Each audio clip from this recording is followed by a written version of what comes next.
KBLX. R&B 102.9 KBLX. Good morning, family. Nikki Thomas here. Welcome to Bayview. We have another exciting guest for you this morning. She is the CEO and founder of the Girls Lead Global Leadership Program, Dr. Raye Mitchell. How you doing? I'm doing great, Nikki. Great to be here. That was your fan club screaming for you. And I say hello to my fan club. This lady here, she's been doing some excellent work in our community and really all over the nation. And it's awesome to have you here with us behind the mic today because we got great stuff going on that we really need to kind of break down. And there's a great event happening a little bit later on today and tomorrow that we need to kind of, let the KBLX family know all about. So let's start at the beginning. Girls Lead. What is that? What is that all about? Well, the Girls Lead is a global leadership program, and it has two fundamental purposes. Its purpose is to prepare girls, and in particular, girls of color, to be global leaders. Okay. And that means not simply building self-confidence and self-esteem, which are good starts, but we're talking about core competencies and skill sets so that they can affect change around this world. Right. That's really big. It's big. Okay. So was that two or one? Those are two of them. Those are the two things? Okay. Gotcha. When we talk about the word prepare, that's kind of the key word for me because in life, you and I know as grown women, sometimes you're never prepared, but you just run out there and figure it out as you go. Absolutely. And I mean, you can certainly get it done that way. We've all done it. But when you're saying you're going to prepare a young girl for everything, not every little thing, but you can prepare her for the major things that might happen when you're going to reach back and say, okay, look, this is some things that I've learned, young lady. Let me just share with you. And it's very powerful. I got involved in this work by focusing on that age-old question. If I knew then what I know now. Oh, yeah. So that was the first question. Yeah. Then the second question became, what is happening to women and what is happening to women and girls of color? Yeah. And what's happening is we learn things the hard way. You can say that. Say it again, girl. We learn things on our own. We learn things the hard way. We learn things by trial and error. And many times we have to earn our knowledge, which are all fair. But what I wanted to do, when you say prepared, was to take those inside secrets that we know as mature women, right, and give those to our younger sisters earlier and earlier so that whatever lessons they learn, they're going to learn on top of that. I like that. Because how we earn money. This is how we keep money. This is how we invest money. And sometimes in our culture, it's like, you know what? I'm 30. Let me figure this out. And on top of that, Nikki, there's the challenge. Well, I'll call it legacy. In some groups, in some family, they hand down a legacy of wisdom, knowledge, and expectation. Yeah. For whatever sets of reasons, some parts of our communities don't get that same legacy. Right. And so we learn by the mistakes, or we never learn and we suffer the consequences, or we carry the extra baggage of learning on the job. So if I'm a 20-something-year-old woman hitting the road with my MBA from the top-notch school, but I still don't have those inside secrets, I'm still behind the curve of my same equally skilled, pedigreed sister in the same class. Right. And so what I want to create is that same legacy of not privilege, of not expectation, but of preparation. And they don't come in school. Okay, I'm writing that down. Legacy of preparation. I like that. I like that too. Wow. Okay, you were about to say something else? Well, you've been a part of some of our programs, and you shared some of your experiences. And before and after, I saw the transformation with the girls. Their eyes opened up. They saw you as a real person living the experience. And then you shared tips with them about what you learned so that they can take that, learn from it, and embellish it. Well, it's important to stand up somewhere and tell your story because the whole thing about a real person that you have to get out in the community and connect with folks so they can understand you as a human being and your struggles and your story. If there's anything that I've learned, it could, I've met, interviewed, spoken with lots of famous people. And when you get to that core of, wow, number one, you find out what it is you have in common. And then, you understand it's, they're a regular person just like I am. You know what I mean? And so the perception, what is a regular person and what is a person who's outside regular? What does it mean? It really doesn't mean anything. So there's always some story or struggle that you're going to have in common with somebody else. So you can't isolate the experience of being a person who's an entertainer and not being a person who's out in the community, Well, I'm going to give you a little bit more credit for the work that you did. Okay, what? And it's important because what I try and do when we invite people like yourself to participate with the girls is they not only need to see that you are an authentic, real person, but they also need to figure out how your strengths can be replicated in their strengths. Right. And that's what's missing sometimes when you talk about an orderly connection between those who have achieved and those who want to achieve. And we don't spend our time talking about stuff. We spend our time doing things. Our girls don't learn about leadership. They do leadership. Right. They put it on the line. They ask for things. They approach people, and they can hear no or they can hear yes. Yeah. But real people live real lives. And so people like you and other accomplished professionals, men and women, can help this issue by being accessible, not to just the chosen, and whatever that means, but to every person who has an opportunity in her future. Right. Because it doesn't matter where she's been. It only matters where she can go. Right. Right. Yeah, I don't know, we do that often as human beings. You just, there's imaginary, I was going to say barriers, but it's an imaginary barrier. It's all perception. It's all illusion, all of it all the time. And the thing is to make, especially young girls, because we're talking about young girls today, but understanding that all this it's a choice.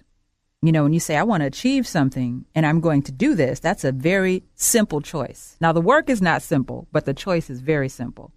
I'm going to be this, and you set out to do it. And really what I'm saying in a nutshell is that it's a simple thing as far as the process of making the decision. So the accessibility, I don't know. And to me, there really is no big difference. When you say achieve or not achieve, that's a choice. It's a choice. Well, it's a choice, and it's also a opportunity literally to be squandered. So many times we're told, either as women or women of color, that we have to earn our way to success. And you do. Yeah, and the word struggle. And struggle. Yeah. And it's only available for the few and not the many. But I want to flip the script, and in fact, I want to abandon the script. And to me, everything that is worth having, success and opportunity, is ours to own as opposed to squander. Instead of telling our young people, you can achieve, you can be successful if you do X and Y, I want the conversation to be, you are a success, and if you don't do X and Y, you're squandering what you already have. Yeah, that's a good way to put it. If you already own it, that's certainly different than telling me you got to go get it, and then maybe I'll consider you to be successful. Right. Yeah, and that's kind of like, it's an out there or an over there or a someday, as opposed to, no, it's an unfolding that is going to happen because you set out on a path. Well, that's the distinction when we talk about these esoteric terms of privileged and underserved. My example is somebody of a royal family. When they're born into a royal family, this country, any other country, they're told from day one, you will be a royal. They are prepared to take on royalty. They live their lives in preparation for ascending to the throne. Right. Our young people need to be born royals. prepared to take on the global leadership throne. Right. That's so right. It's so right. Dr. Raye Mitchell is with us this morning. She's the CEO and founder of Girls Lead, the Girls Lead Global Leadership Program. And, we could sit here for a few hours, okay? We could sit here for a few hours and just peel back the layers. But this organization is all about preparing girls of color to be global leaders. And that's really, really powerful. And I love what you just said about, I'm probably going to need you to say it again, about basically being born into it, that it's already yours. Our organization is about changing the game for girls and girls of color. The big shift that we see is instead of telling us that we can succeed, we are born successful, and we need to prepare to ascend to our place on the global stage. We start from day one. Yeah. Values, work ethics, educational preparedness, the other stuff. It's the other stuff that gets us in as much trouble as the educational preparedness. Not putting something on Facebook is a big decision that you have to make early on. Yeah. Because you cannot take it off the internet. Yeah. And when I went to Harvard, there are people at Harvard who never did certain things because they were being prepared to be U.S. senators, Supreme Court justices, and presidents. And they would never even say certain things in class. Yeah. So that there would be no record of their fringe opinions. Yeah. That's how far back preparation goes in the life of somebody preparing for success. That's a really good way to put it. You have to think of yourself in future terms. It's like me looking back on this in 10, 20 years. Do I want to look back on this? And what effect is it going to have? The words go with the flow can be great in some instances, but when you have your whole life plan, prepare for a certain type of success. I think that's a great message. So we've got a few things going on and a few things to talk about here. So let's talk about this campaign we got going on here. Tell us a bit about this. Is it Ban Bossy? Well, just in a nutshell, as you know or may know, it's been getting a lot of media discussion. The Girl Scouts of America, right, in conjunction with Sheryl Sandberg. Yes, Facebook. I love her. I got her book. Her book is off the chain. Absolutely. And they wanted to take the conversation further from lean in to what about girls? So they started this campaign, which is being promoted nationally. Beyonce, Condoleezza Rice, some hard, heavy hitters stepping forward to start to deal with the use of the word bossy. When used against girls, it's a derogatory, demeaning, hold you back connotation. Undermines confidence, etc. is their position.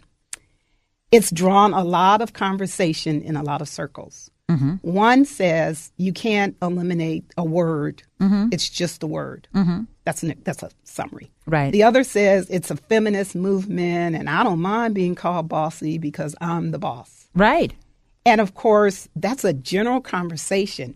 Where I want to talk about it is when we as women of color join the conversation. Because we are part of the global population of women. And we share both gender, but we also share race. We share class. We share privilege. We have a wide range of deep issues that the word bossy, it just isn't necessarily the first problem we have. You can say that again. And so I joined the conversation because we are women. And I am concerned that our girls are being given the wrong message about standing up, speaking out, and taking charge. But I want to say the issue is much more complex than banning a word. Right, lots of layers in there. And I think that's where we need to assume this conversation is trying to take us. These are smart, brilliant, bold women doing good things. However, now it's our part as women and women of color to take the conversation to a deeper and more profound level. Does banning the word bossy change our experiences? Maybe so, maybe no. But is that a distraction from dealing with the underlying attitude? You can call me anything you want, as you just said. Yeah. But I need to be an effective leader regardless of what you call me. Yeah. I can't be put into a sound room where all the niceties are uttered. If I can't lead, I can't lead. If I'm a bossy leader, meaning inadequate, I'm an inadequate leader.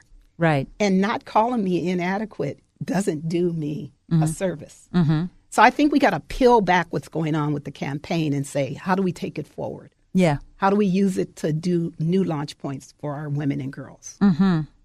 Yeah, there's like I said, lots of layers. Probably one thing coming to me is not just the word bossy, but the fear of the word bossy, or the fear that whatever might come out of somebody else's mouth is going to affect your agenda. Yeah. You know? So we also talked about the word struggle and also earning, your place. After you've done all those things, after it could be a grown woman or a young girl. If there's a young girl, she's in school, she's, busting her tail to make these grades and be a leader in her class. There's not a word that should be fearful. There couldn't be a word that would make me intimidated by what you have to say. Look at my accomplishments. You can call that what you want. I know what it is, and I know what the agenda is. But, I understand, creating dialogue around anything is really the important part of it, and then when you've got folks like Sheryl Sandberg and the Girl Scouts and Beyonce, okay, whatever they want to talk about, let's just jump in there, Those are important voices, and I don't want to understate the importance of the work they're doing, but I do want to emphasize every person, every woman and every girl needs to tell her own story. Yeah, absolutely. And the word bossy may mean something or it may mean nothing. However, what I think the campaign is doing well is raising consciousness. Secondly, we talked about fear. And in one of my books, which will be at the book event, there's a chapter on transforming the fear factor. When somebody makes you afraid of a word, a circumstance, or a situation, you lose. Yeah. I don't care what you call me. Right. If I can be skilled at what needs to happen. But if I allow a word to control my self-definition, then I'm limiting myself before I can even get started. I didn't write the campaign. Fine. Everybody's an armchair critic. However, when I was in marketing and branding, we had a discipline where you didn't focus on banning something negative. Like you would never say no artificial flavors. You would claim something positive. Yeah. Meaning all natural flavors. I was on a fruit cereal, and on the package it said no artificial flavors. I was like, well, what are you hiding? So I changed it, and it said all natural flavors. So in this campaign, we are banning a word where I hope the next part of the conversation is affirming a new word. I don't want a campaign of ban bossy, but I want a campaign called I am a leader. I like that. I'm brilliant. And I've used the word bossy, right? Because I've got a daughter, and we use the word on her all the time, but it's a good thing. It's something that I don't even want to change, because it's almost as if she has the agenda, and it's like, look, if you don't have an agenda of your own, I'm going to put you on mine, and we're going to get some things done. That's her thing. And I love that about her, because when you have a young woman, when they have that big giant will to succeed, and not only succeed, but just to be heard. You know what I mean? Well, you just hit a flashpoint in the conversation. The word bossy is actually a gender neutral word. Yeah. I mean, it can mean you're out of step in your place, you're dominating, all these things, which can apply to men and women. Right. Defending the campaign, they're saying it's disproportionately applied to women. Right. However, there's another level of bossy that is, what if you are dominating, controlling inappropriately and unable to relate to people? Right. Bossy. That is not acceptable. Yeah. So you can have strong will, strong presence, direct and control, but it has to be done with a level of finesse. Yeah. So when you talk about your daughter, Yeah. we can't squash that. Oh, no, not at all. It's her spirit. We're not squashing anything. And your value as a parent, as a mentor, as a transformer is, how do you get her to leverage that in multiple situations? Sometimes being bossy requires to sit back and say nothing.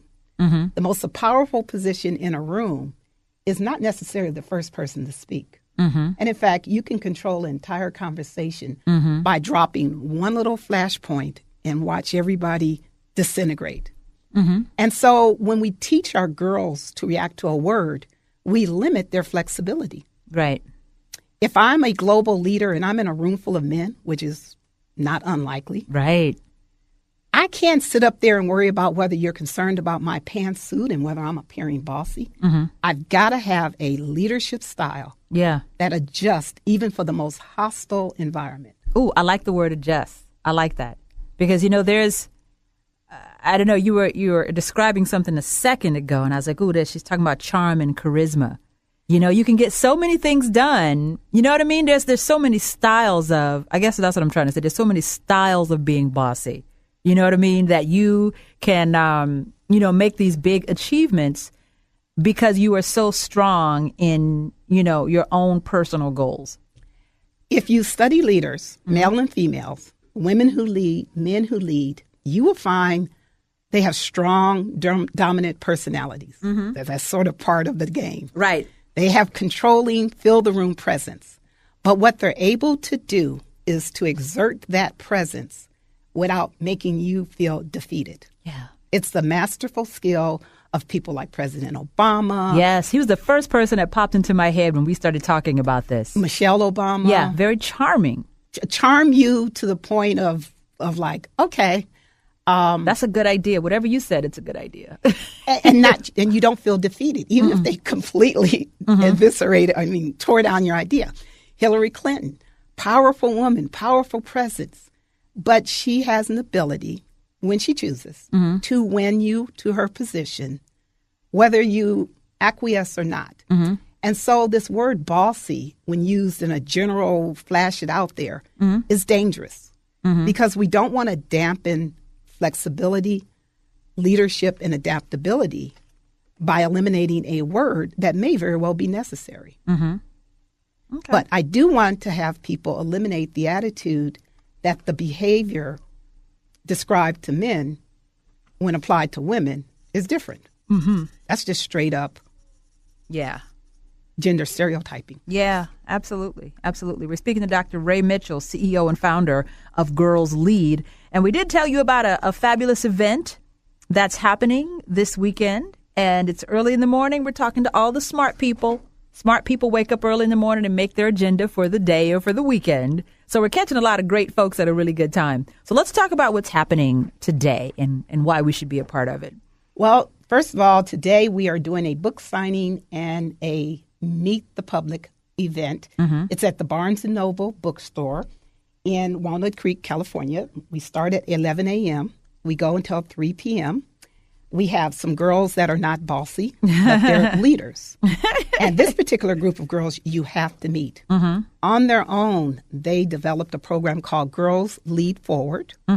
One of the leaders at the age of 8, started her own foundation here and in the United States, creating access to education for girls in Ethiopia. That's awesome. She then inspired 3 or 4 other girls to join her team. They're going on a leadership journey for change in June of this year. Wow. And what they're doing, which is what I think is so exciting, is that they are connecting the escalating rate of the high school dropout rate among girls here in the United States with the desperate need and desire of women in other countries to get an education. Many girls drop out of school here because they don't find their place. We want to use volunteerism and global participation so that they can go to other countries and use their skills to help create access to education. That's awesome. So these are girls in action. They're not bossy. They're global leaders. Come out and meet them so you can see what a girl can do regardless of the label. That's so awesome. That is so awesome. Wow. Okay, so let's get all the information we need here. So, again, this is happening today and tomorrow, 11 a.m. to 3 p.m., correct? At the Barnes & Noble's, 1149 Main Street in Walnut Creek. You can meet the team of girls raising money to help the girls here in the USA and in Ethiopia. This is so awesome. That's when you make it global. You got to connect the dots. Oh, yeah. And we're gonna have a little global party. Mm-hmm. We have giveaways. Mm-hmm. We have some free T-shirts. Awesome. These cool T-shirts like the girls have on? Are those? We have some of those. Yes. Those are awesome. We have some that are even cooler. Mm-hmm. And does these shirts say movement? We are the movement. And that's one of my favorite words. That's when you say you get some folks together, we've got this agenda, and we want everybody to understand and be aware, and you create a movement. That's the best thing ever. And what's brilliant, this is the product of these girls. Mm-hmm. I had no hand in this. Right. They came up with their own concept, their own mission. They're raising their own money. Mm-hmm. For this event, Barnes & Noble will dedicate a percentage of your purchases when you use the coupon code that you can get in the store to their journey. So not only will you get what you want when you come to Barnes & Noble, you get a chance for a free T-shirt, and you get a chance to change the world with one simple purchase. That's awesome. And it's the end of my birthday weekend, so I'm going to have some sort of birthday cake for you guys. Stop it. It's your birthday. It's your birthday. This is the best kind of party, though. This is the best kind of party. You know what I think is so great about this? When you said, the young lady was 8 when she started this. The most powerful thing that can happen is if you have a young person and they have a great idea and you listen and you help them manifest that. That reaffirms the value, that reaffirms, hey, I'm smart, I'm intelligent, and I can make things happen. So if a child can understand that at 8, 9, 10, 11, 12, okay, that's the shift right there.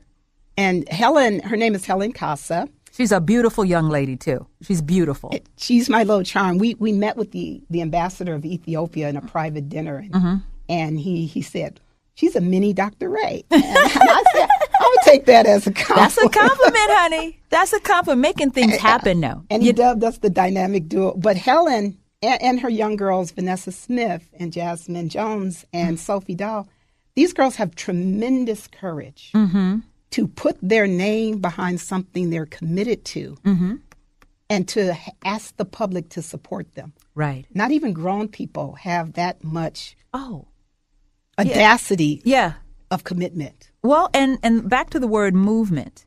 It's so powerful as a movement, when you say you're starting a movement. But also, this is the thing that keeps life great. When you say, I'm going to take action every day, that I'm going to keep moving every day. When you're saying, hey, I'm going to move my body to make sure that my body is functioning and vital every day. The word says so many things, because I love words that have so many layers. You could apply it to your life in so many ways. So just that word on a T-shirt, it's so daggone powerful. I'm telling you, we had a leadership training course, and a year ago, they did not even know each other. Mm-hmm. So here you have girls who come from different backgrounds, who came together, formed a vision, formed a message, unified the message, created a cognizable message that even you find compelling. Yes. We are the movement, and their finishing part was, we are the movement to change the way the world view and see girls as global leaders. Mm-hmm. That's awesome. What they're doing. That's awesome. That is so awesome. You're doing such big, great stuff. Dr. Raye Mitchell, CEO and founder of the Girls Lead Global Leadership Program. Event happening today at Barnes & Noble's, 1149 Main Street, Walnut Creek. Y'all know where that Barnes & Noble. The Barnes & Nobles are always big. You can see them from a distance. You know exactly where it is. You can come through today, 11 a.m. to 3 p.m., and all kind of great stuff going on. There's an in-store party. Dr. Raye is celebrating a birthday. So you know it's going to be popping in there. It's got to be. It's my birthday. Got to be popping, and you can meet some of these awesome young ladies and support their cause, So that's what makes it so great. You're out and about shopping for stuff that you don't need out there at Walnut Creek. Come through and support. You can also visit our website for these girls. It's Girls Lead Forward, which is www.girlsleadforward.org.